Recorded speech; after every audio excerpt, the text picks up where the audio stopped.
শান্তিপুর নামে একটা গ্রাম ছিল। আর এই গ্রামের মানুষগুলো অনেক পরিশ্রমী ছিল, কিন্তু তাদের মনে একটাই ভয় ছিল, পাশে বন। কারণ ওই গ্রামের পাশে ছিল একটা ভয়ঙ্কর জঙ্গল। আর ওই জঙ্গলে থাকত একটা ভয়ঙ্কর বাঘ। আর এই বাঘের জন্য গ্রামের মানুষরা অনেক ভয়ে দিন কাটাত, কারণ বাঘটা অনেক ভয়ঙ্কর ছিল। কিন্তু হঠাৎ একদিন রাতের বেলা বাঘটা গ্রামের দিকে ঢুকে গর্জন করতে লাগল। বাঘের গর্জন শুনে গ্রামের সব মানুষগুলো বলতে লাগল, মনে হচ্ছে আমাদের গ্রামে বাঘ ঢুকেছে। ওই দেখো, বাঘ গর্জন করছে। ওই গ্রামের সবথেকে বড় চাষি জব্বার মিয়া বলে উঠল, আজকেও গ্রামে বাঘ ঢুকেছে। আজকের রাতটা সবাইকে সাবধানে থাকতে হবে, না হলে বাঘ আক্রমণ করতে পারেন।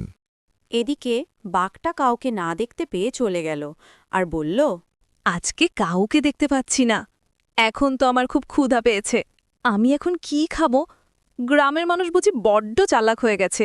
আজকেও মনে হয় খাওয়া হবে না। জঙ্গলের দিকে চলে যাই। বাঘটা মন খারাপ করে বসে আছে আর মনে মনে ভাবছে, আমার বুঝি আর কিছু খাওয়া হবে না। কিন্তু বাঘের মাথায় একটা ফন্দি চলে আসলো। সে বলতে লাগল, আমি এখন থেকে আর গ্রামে যাব না। এই জঙ্গলে এত ফল আছে, এই ফল খাবো। পাখিরা যদি ফল খেয়ে বেঁচে থাকতে পারে, তো আমি কেন পারব না? আমি প্রতিজ্ঞা করছি, এখন থেকে ফল খাবো। তো বন্ধুরা, বাঘটা এরপর থেকে বনে ফল খেতে লাগল আর কোনোদিন সে আর গ্রামে যেত না। এরপর থেকে বাঘটা ডালিম, বেদানা, আপেল খেতে লাগে। আর কোনোদিন সে গ্রামে এরপর থেকে বাঘটা জঙ্গলে খুব আনন্দের সাথে দিন কাটাচ্ছিল। অবশেষে বাঘটা বুঝল এইভাবেও ফল খেয়ে জীবন কাটানো যায়।